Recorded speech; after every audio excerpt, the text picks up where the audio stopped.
We dodged a bullet. Why Kamala Harris would have been extremely dangerous. Mr. Reagan.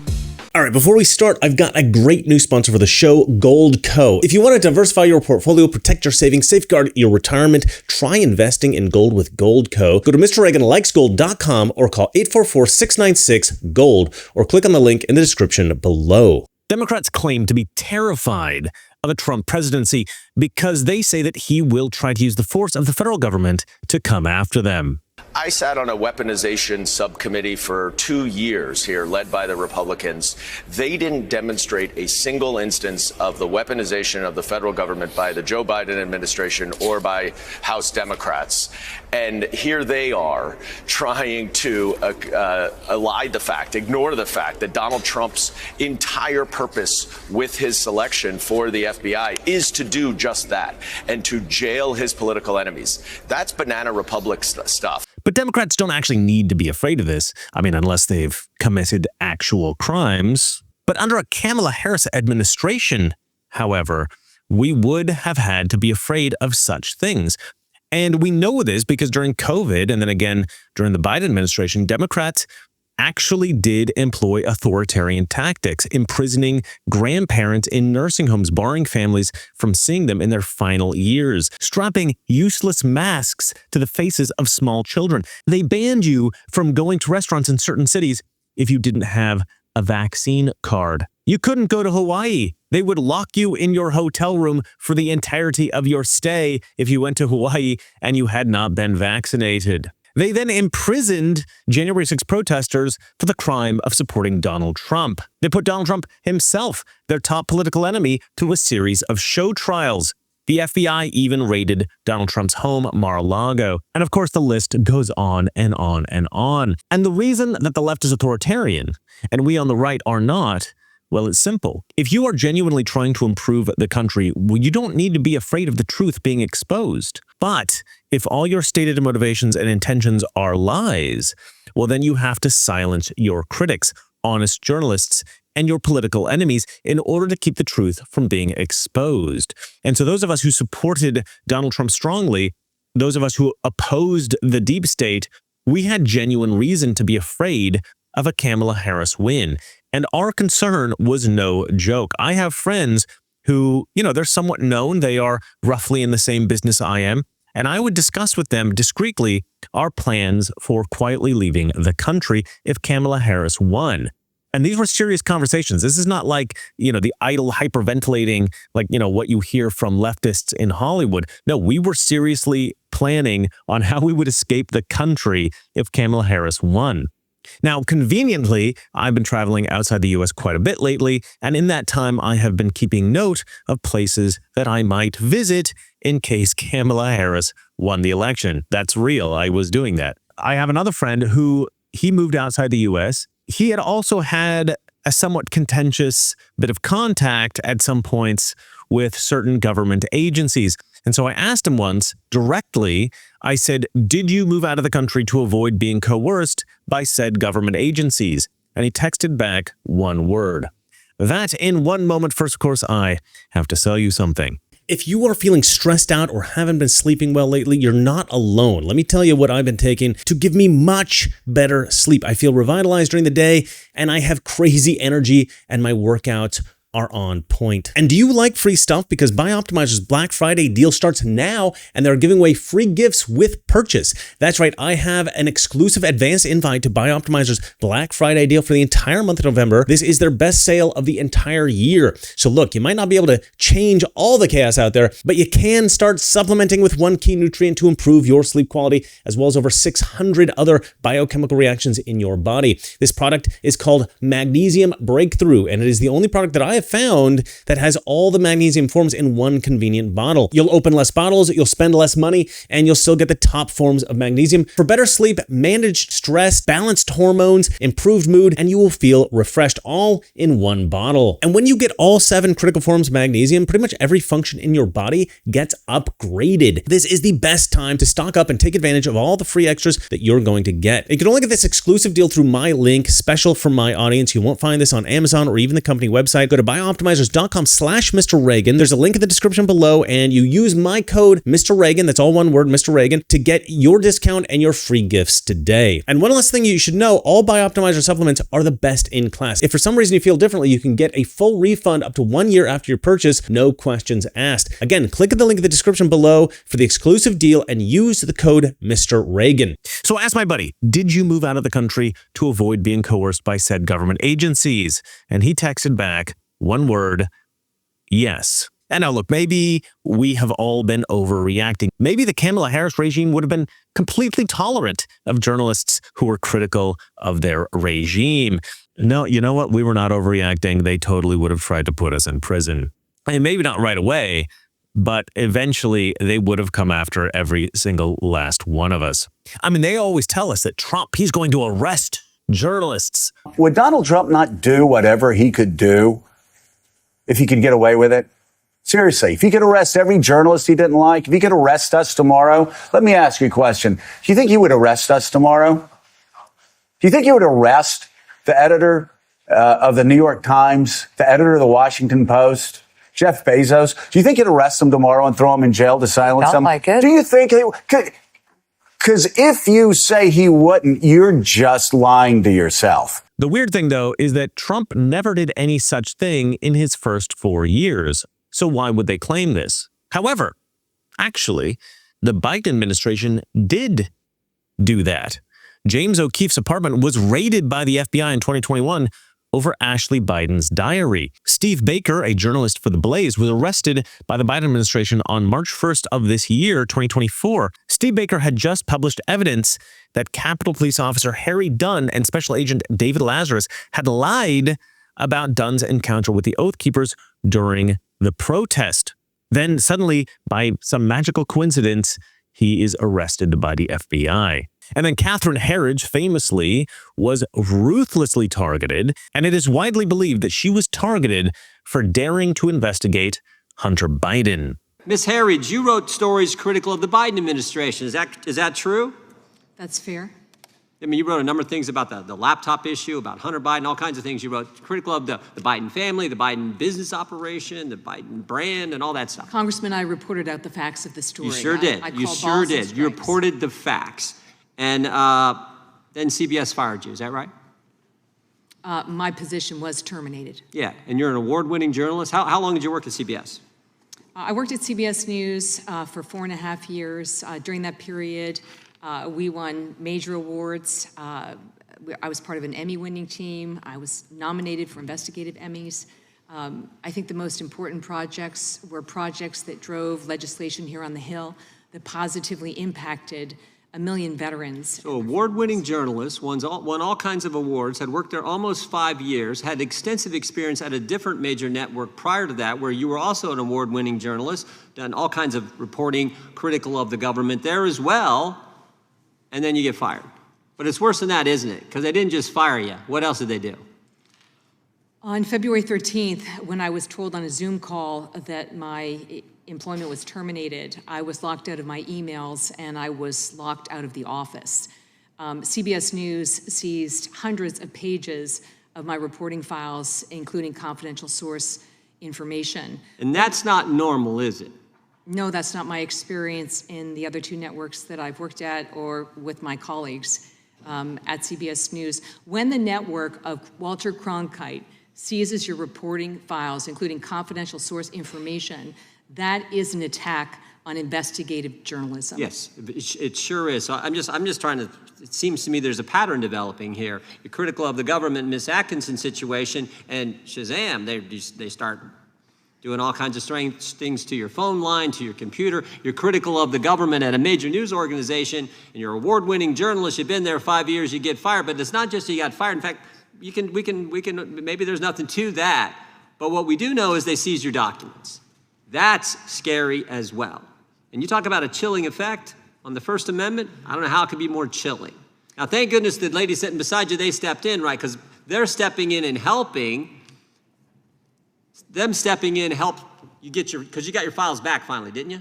I did get the files back. If I didn't have the support of SAG-AFTRA really publicly standing up for journalism, I don't believe that I would have received files and they would have been returned. And I just want to be clear, Congressman, wherever you work, if this happened to you, it's an attack on free press, it's an attack on the First Amendment. It makes it more challenging for reporters to work in the future. That disrupts the free flow of information to the public. They call it journalism a profession for a reason, because it's about an informed electorate, and it's a cornerstone of our democracy. I can only speak for myself. When my records were seized, I felt it was a journalistic rape.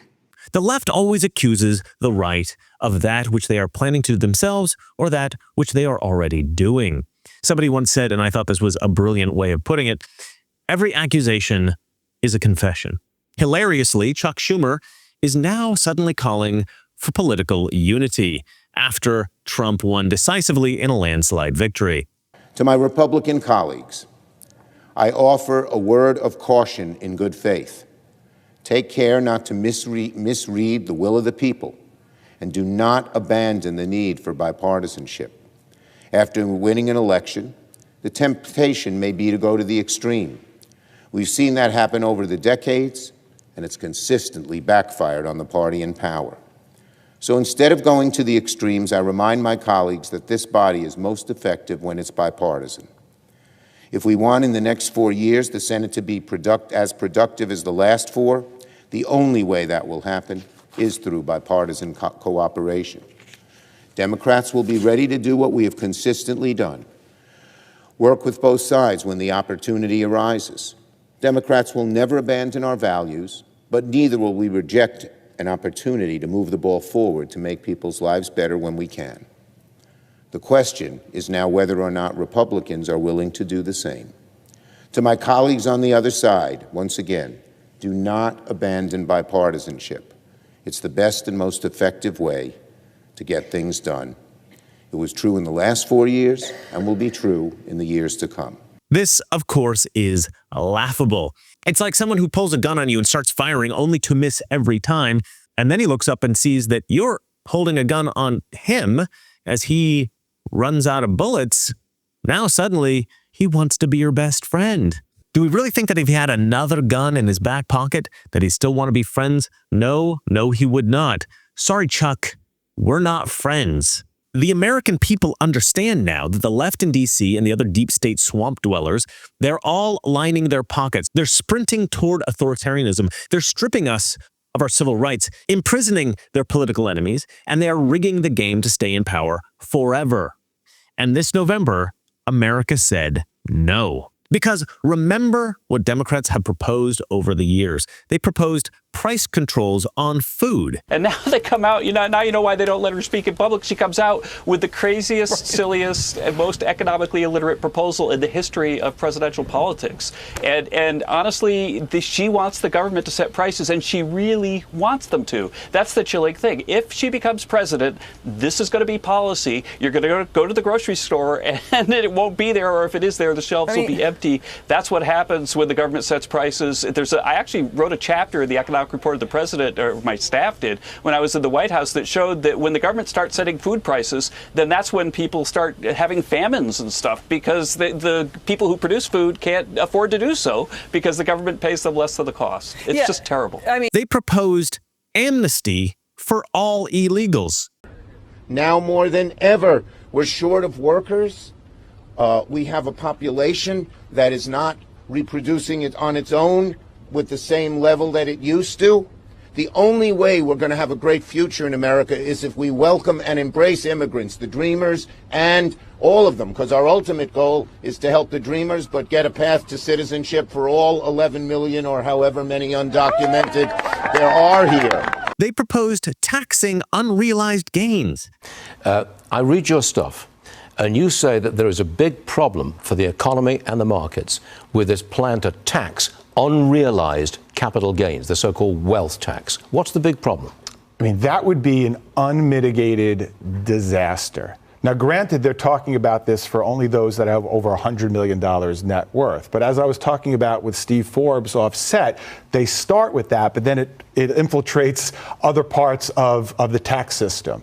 But here's the deal, right? If you have an ultra high net worth person who bought, say, $100 million worth of Amazon, and it goes to $150 million, and they tax 23% on that $50 million in year one, if in year two that 150, because Amazon drops, goes back to $100 million, is the government going to rebate the tax from the previous year? It'd be an accounting nightmare, not to mention the fact it would suck money out of the capital markets. Plus, this applies to real estate. Are real estate owners going to liquidate real estate to pay for taxes? It makes no sense whatsoever. They have proposed nationalizing all American gas and oil companies. Guarantee to the American people, because of the inaction of the United States Congress, ever increasing prices unless the demand comes down, and the $5 will look like a very low price in the years to come if we are prohibited from finding new reserves, new opportunities to increase supplies. And guess what this liberal would be all about? This liberal will be all about socializing, would be about basically taking over and the government running all of your companies. They've proposed lowering the voting age to 16 because young, stupid people tend to vote Democrat. By lowering the federal voting age from 18 to 16 years of age, my amendment would enfranchise young Americans to help shape and inform the policies that will set the course for our future. What else do we know about this population, 18 through 24?